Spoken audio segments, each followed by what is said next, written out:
Hello, dear friends, and welcome back to Voice of Wisdom. Today's message is especially for women who are stepping into or already enjoying their retirement years. My friends, I want you to listen closely because what I'm about to share is something many women wish they had known earlier. There is one kind of person you should never share your home with after 60. It doesn't matter how much you love them, how many years of history you share, or how guilty they might try to make you feel. Opening your door to this type of presence can be the difference between living in peace or living in constant stress, between joy and regret. And yes, it can even influence your health and emotional well-being. Over time, I've witnessed far too many kind-hearted women with the most generous and loving spirits sacrifice their own happiness out of guilt, obligation, or a sense of duty. They thought they were making the right choice, but what they didn't realize was the heavy, silent cost that came with it.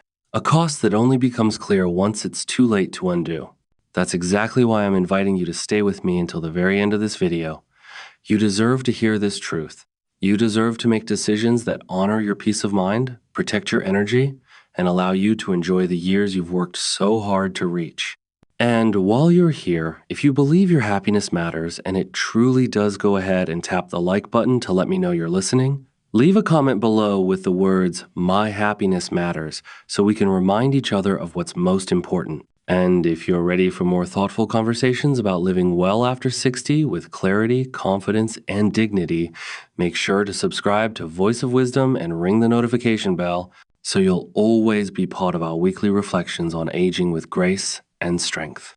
All right, my dear friend, let's begin. This is something every woman over 60 needs to know. Part 1, the dangerous dynamic. I need to speak from the heart here. This is something I wish someone had warned me about 20 years ago. So I'm going to be brutally honest with you, not to scare you, but to protect you. If you're over 60 and someone asks if they can move in with you just for a little while, and that someone happens to be your grown adult child who still hasn't figured out how to be responsible, pause, take a deep breath and think twice. This is the person I'm talking about. They're in their 30s, 40s, even 50s, and still expect the world to revolve around them. They've bounced from job to job, relationship to relationship. They might have good intentions, and yes, they may have had a tough break or two, but the pattern never changes. They don't take real responsibility, and they rely on you again to pick up the pieces. They might say all the right things, just until I find work again. I just need to save up for a deposit. You won't even notice I'm here. But over time, you'd notice. You notice the dishes piling up, the noise creeping in, the way your living room feels more like theirs than yours.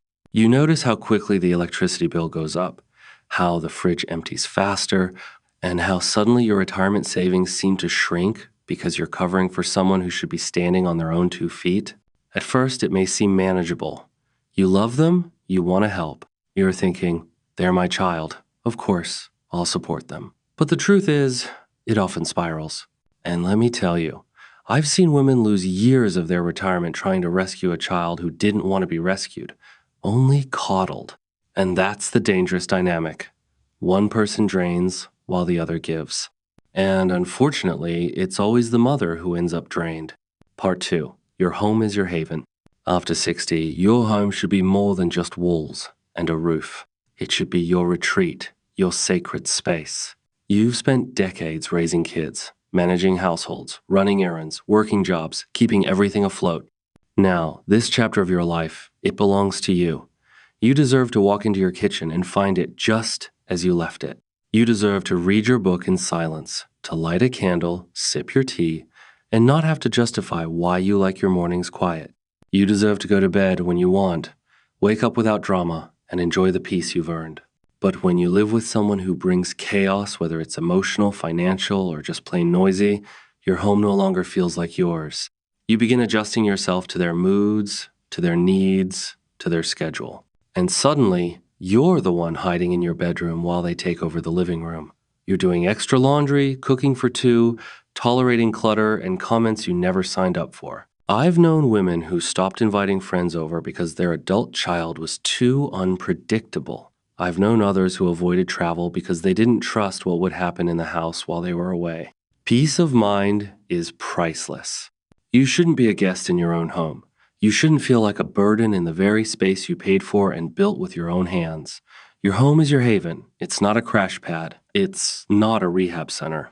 It's not a second chance for someone who refuses to take a first step. Part 3. How it hurts your health. This is where it gets serious. And I don't say this to scare you. I say it because I care. Stress is one of the most dangerous things for women over 60.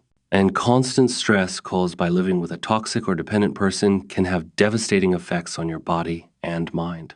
Let's start with the physical side. Chronic stress raises your cortisol levels. That's the hormone your body produces in response to danger.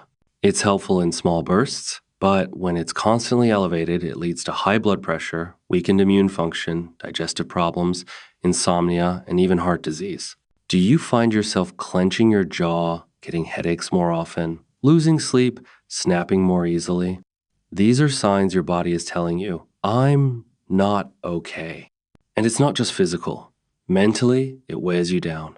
You begin to feel resentful, then guilty, then angry at yourself for feeling resentful. It's a vicious cycle. You may even question your own sanity. You think, am I being too harsh? Maybe I'm just getting old and cranky. No, you're not. What you're feeling is valid. Because when someone lives in your home and refuses to respect your peace, your routines, your contributions, they're not just affecting your environment, they're harming your health.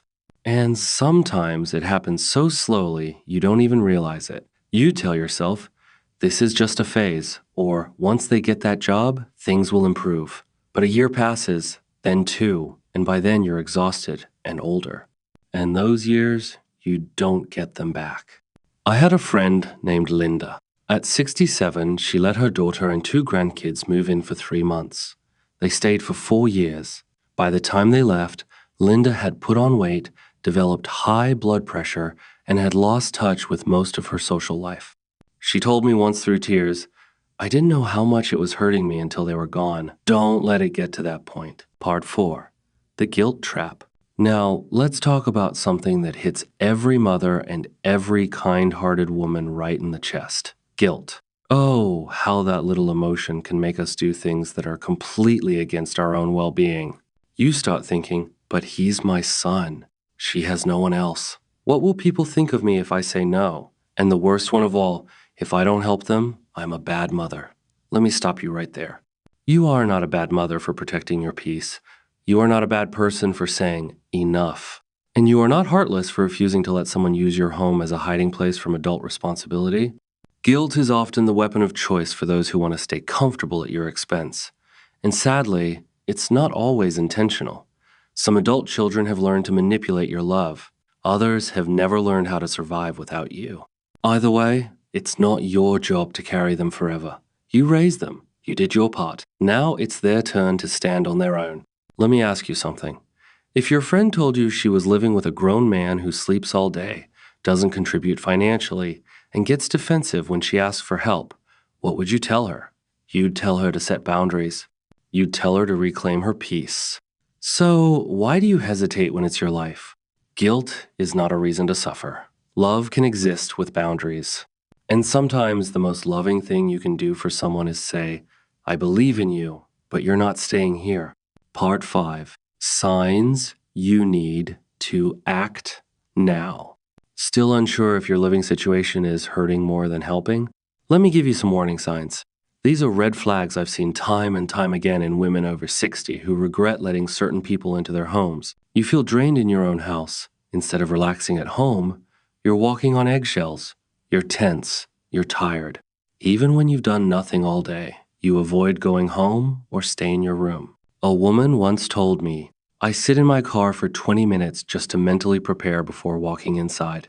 That's not normal. That's survival. You feel financially taken advantage of. If you're covering all the groceries, utilities, and rent while they sit comfortably with no job, or worse, spending money on things they shouldn't, that's a major problem. You've stopped doing things you enjoy. Maybe you don't host book club anymore. Maybe you haven't taken a weekend away in years. Maybe your knitting group, walking group, or yoga class feels like a distant memory. Ask yourself, when did that change? You're always making excuses for their behavior. If you find yourself saying things like, they're just going through a hard time, or he's actually a really good person deep down, or she just needs a little longer, then you've fallen into the trap of rationalizing the irrational. Your health has taken a hit. Are you sleeping less, gaining weight, losing weight, getting sick more often? That's your body waving a red flag. If any of these sound familiar, you need to take action, not out of anger, but out of love for yourself. Part 6. What to do instead. So, what can you do if you're already in this situation or worried it might happen? Here's what I've learned and what I tell every woman who's gone through this. 1. Have a clear and honest conversation. Sit down, look them in the eye, and say something like, I love you, but this living arrangement isn't working for me. I need my space, my peace, and my routine back. We need to come up with a timeline for you to move out. Is it hard? Yes. Will they guilt you? Maybe. But boundaries are what keep relationships healthy. Resentment builds when we stay silent. 2. Put expectations in writing. If for whatever reason they need to stay a little longer, make a written agreement. Rent contribution, chores, behavior standards, a move-out deadline. Treat it like a lease, not a favor. Trust me, if someone bristles at the idea of mutual expectations, they were never planning to respect your space to begin with. 3. Reconnect with your goals. What do you want to do at this stage of life? Travel? Learn to paint? Spend more time with friends? This isn't about kicking someone out. It's about reclaiming the future you've worked so hard to create. 4. Seek outside support. Talk to a therapist, counselor, or even a trusted friend. You need people who remind you that your well-being matters. And if finances are involved, consult a financial advisor, especially if someone is draining your savings. 5. Take action without guilt. You can still love someone deeply while removing them from your home. In fact, you might find your relationship improves once you're no longer under the same roof. This is your time, dear. You've earned it. Don't let anyone, no matter how close to you, steal it. Final thoughts. Let's pause for a moment and remind ourselves of something truly essential. Your peace, your health, and your emotional well-being are not luxuries. They are foundations of a good life. Protecting them is not selfishness. It is wisdom. For so many years, perhaps even decades, you've poured yourself into others. You raised children, supported loved ones, and gave your time, your energy, and your heart. But now, this season of life calls for something different. It's time to turn some of that care inward, toward yourself. Setting boundaries, even with those you love most, is not about shutting people out. It is about preserving your energy, safeguarding your space, and making sure this chapter of your life is filled with calm, joy, and fulfillment. Don't let guilt or old habits dictate your future. You have earned these years, and they are meant to be a season of peace, not an endless list of responsibilities. Releasing what no longer serves you isn't rejection, it's self-respect. It's choosing freedom, lightness, and the gift of living on your own terms. So reflect on what we've shared today. Be gentle with yourself as you look at your own life with honesty. And if change is needed, be brave enough to take those steps that protect your heart, your home, and your health. Remember, choosing your peace is not turning your back on others. It is honoring yourself, and in doing so, you show others what it truly means to live with dignity and grace. Thank you for spending this time with me here at Voice of Wisdom. If today's message touched your heart, I'd love for you to be part of our growing circle.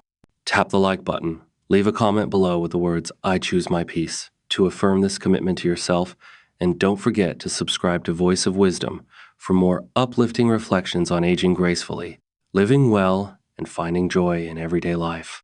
Your presence here means more than words can express. If you know a friend or sister who could use this gentle reminder, share this video with her. Until we meet again, take care of your heart, guard your peace, and always remember your wisdom is timeless and your presence is a gift to this world.